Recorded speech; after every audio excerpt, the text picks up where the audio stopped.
很多人以为人活着是要找到一件最重要的事儿，但我越来越觉得，人真正需要的不是最重要的那一件，而是如果这件事儿没了，我还能不能继续活？如果答案是否定的，那你依赖的可能不是快乐，而是一种危险的习惯。所以这一期节目，我们继续邀请 Neil 和 Kevin 来聊一聊，人怎样才能活得不那么脆弱。每个人他都需要获得快乐，获得一些刺激，然后获得一些感觉，这些感觉就是构成了我们生存下去的这种动力和基石嘛。对，每个人获取这些感觉的他的途径是不一样的，有的人他可能就是比如说通过吃美食，或者说有的人他就是比如说通过运动他也能得到快乐。对，还有很多人他通过打游戏或者说工作取得成就。对，包括甚至有的人他是采取一些比较极端的，比如说吸毒啊，或者说是做一些极端行为，比如说危险运动一类的。是我现在越来越能理解那种极端运动的人了，就是如果他不做那件事情的话，他就像我说的，他的生命在枯萎的感觉。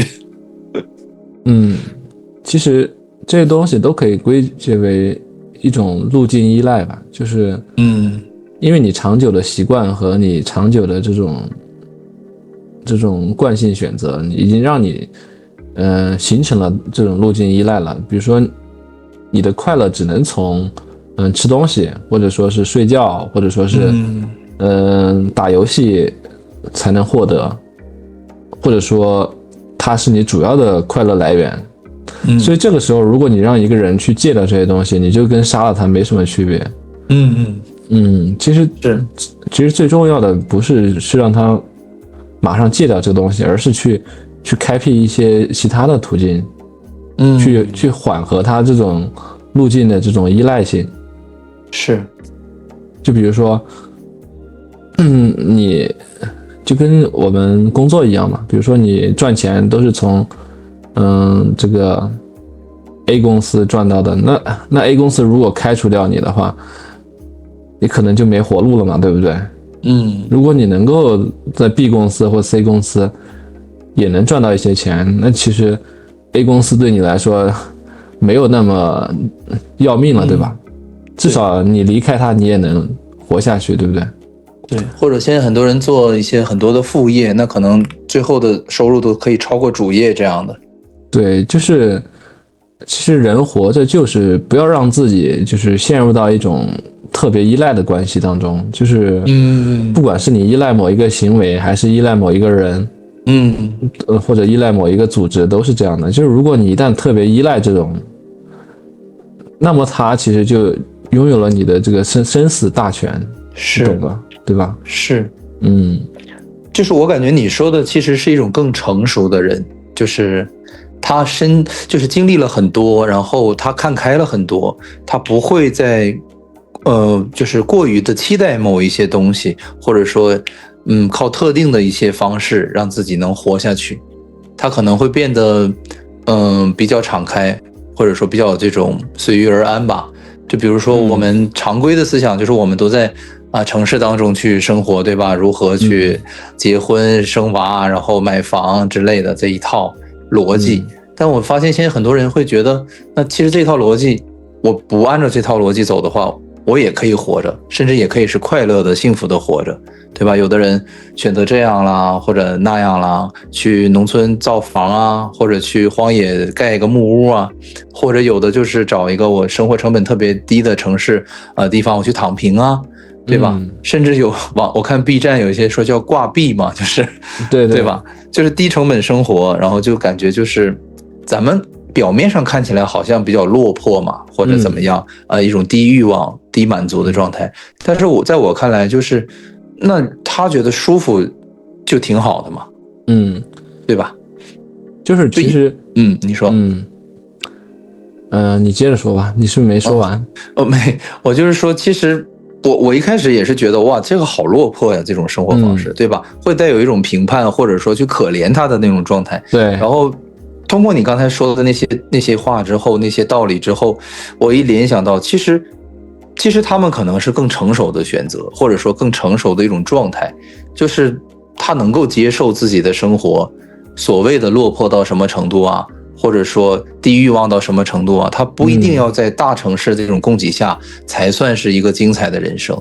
他可能我过着原始的生活，对吧？包括一些电影演的那样，我每天就是钓个鱼，种点吃的这种，对吧？采摘一些果子，那我也是一种体验到一种乐趣嘛。所以我在想，就是你说的这些，其实我们都有一种包括家庭依赖啊，然后这种情感关系的依赖。那如果说这些东西我们都破灭掉，或者说都随着时间的流逝，什么都可以改变嘛，对吧？那如果说这些东西全部失去了之后，真的人生就毁灭了吗？真的就，对吧？那可能以你的观点，更成熟的思想就是，我总能找到一条自己活下去的一个动力，或者说幸福的一个来源。我觉得这个是有道理的，是这样的。对，就是一定不要让自己局限在一些仅有的一些几条路上面，比如说只能干这个呀，或者只能干那个呀。其实很多时候我们之所以表现的就是只能去做这个，不能去做那个，只能去规范的去干某一件事情，是因为我们太过于在意别人的评价，或者说是他人的眼光。对对对。如果你不要在你以自己为中心，那你就不会在意别人。很多时候就是你把自己看得太不重要了，你对自己的人生，对自己的生活都没有一个这种中心感。你总是活在别人的阴影里边，活在别人的这种影响里边。对，就是很多那种电影其实都告诉我们，就是如果这是你生命的最后几天，你会干什么，对不对？它会展现一个非常精彩的人生，或者说一个精彩的生活。就是因为很多人非得等死的时候才意识到，这原来是我自己的生活，而不是别人的生活。这原来是我自己的时间，这是我的生命。对，我很喜欢看这种电影，我觉得在启示着我，就是而且很多的共鸣吧。我觉得那个时刻的是真正的清醒的自己。对，就是不要在意别人的眼光，这对我们来说非常重要。因为我们东亚这一块，它就是从小就是社会型的教育，社会型的约束和规范太多了。它就使得生命力其实是受到严重的压制的。对，束缚特别多，人活得很恐惧的感觉。对，就是活在恐惧和压力之下，然后有很多的人因为受不了这些恐惧和压力，就是选择了自尽啊，或者说是做一些极端行为啊。这其实我一直想聊就是自杀的话题，我就是觉得这个东西很有意义吧，我觉得。对啊，就是关于死亡的话题，其实能够唤醒我们对就是生命的认识，对生命的把握。就我一直觉得，就是人活着是需要勇气的，就是这个勇气是，一方面是面对自己的，就是你有没有勇气接受你自己怎么样，对吧？多么的不堪呐，多么的错误啊，多么的对吧破碎啊之类的。然后如果说有勇气接受这一切的话，我们不一定要变成那样啊，就只是说从态度上我们有一个宽容度。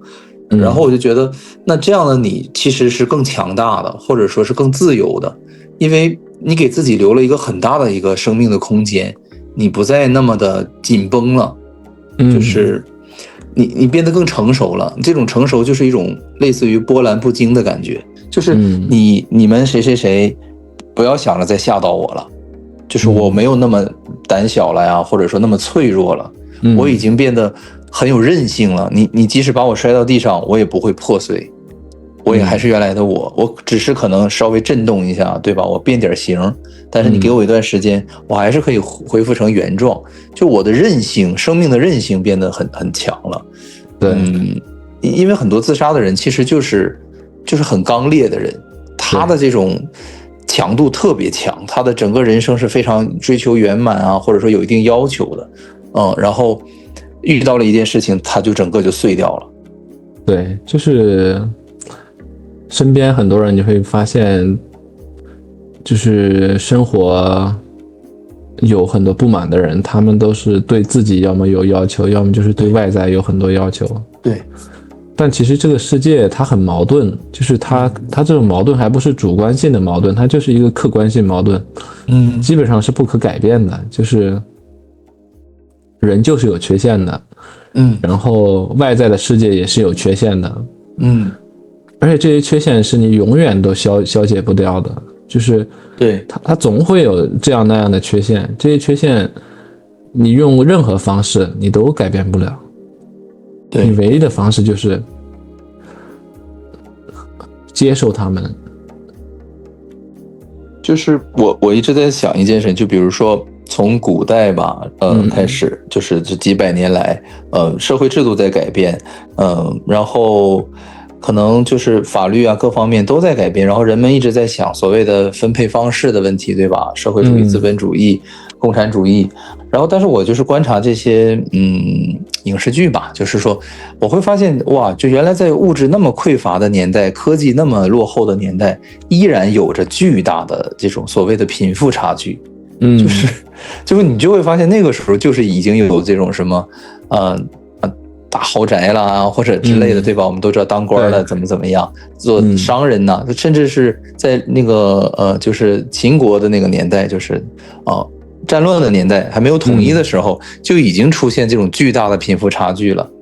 然后我在想，那都已经发展了这么多年，到今天了，对吧？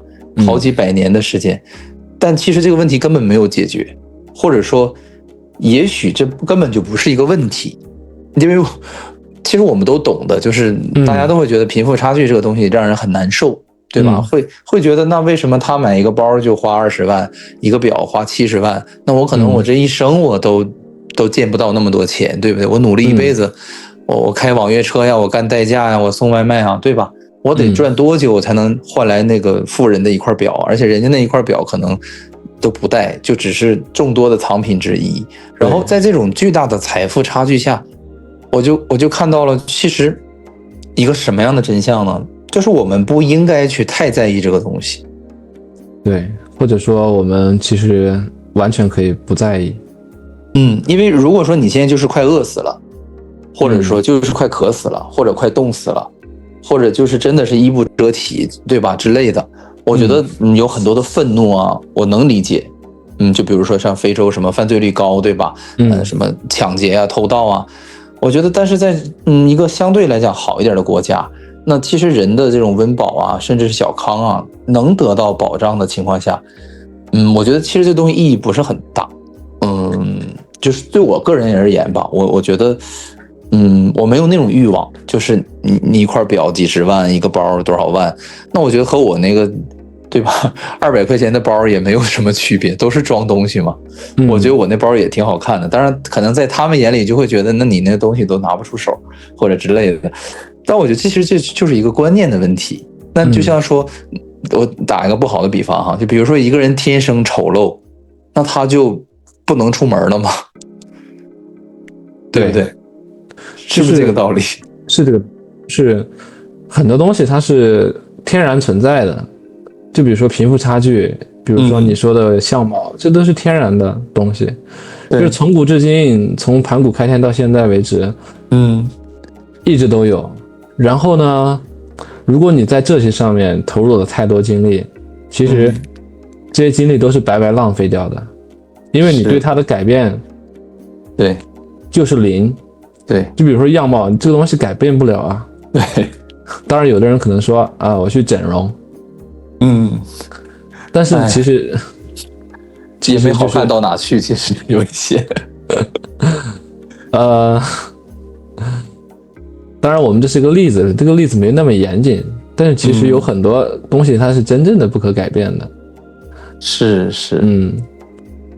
我觉得不可改变的东西，最好的方法就是去接受它，就是这是一个最幸福快乐的选择。因为它已经似乎没有别的办法啊，我觉得这就是这样，似乎没有别的办法。这个就是没有办法的，就是好的东西我们都想拥有，对吧？人其实很自私的，都想是自己是很完美的，对不对？什么都好，但是那是不可能的，我觉得。就再厉害的人也做不到这个所有地方都是完美的。对，就比如说你埃隆·马斯克，你再有才华，再有钱财，对吧？然后他可能各方面都很好，智力啊，然后可能也很有爱心，对吧？但你可能你就找某一个维度，那他可能就是唱歌跑调。这个你对吧？肯定是存在的。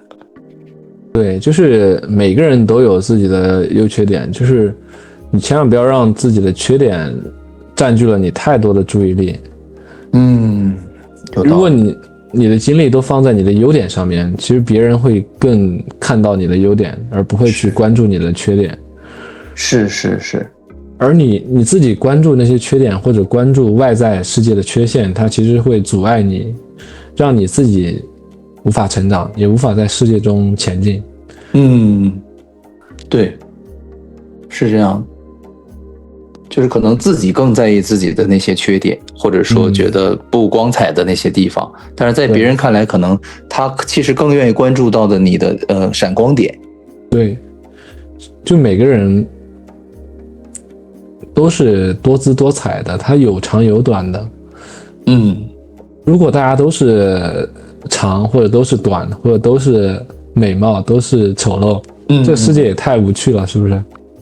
对，可能就像工业生产出来的这种玩偶一样，对吧？就是千篇一律的。对，也是，确实是这样。就或者说所有的电影都是一个题材，那可能真的就很无趣。对，如果大家都是一样的财富，对，其实可能也是缺了一些乐趣吧。对，还有10秒钟，我们要再开一期吗？还是今天就到这儿？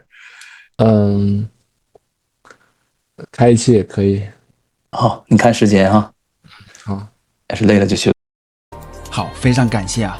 剩下的章节呢，我们会在下周更新，请订阅支持一下吧，让我们幸福喜悦吧。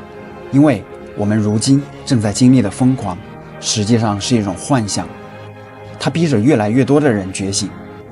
可是呢，我们也要同情那些没法觉醒的人，因为世间的种种现象啊，造成了我们个体与灵魂的分离。我们会在螺旋上升的水晶上继续我们意识的进化。我们正在获得内心的勇气，将自己交给了灵魂，迈向了完全未知的领域。我是谁？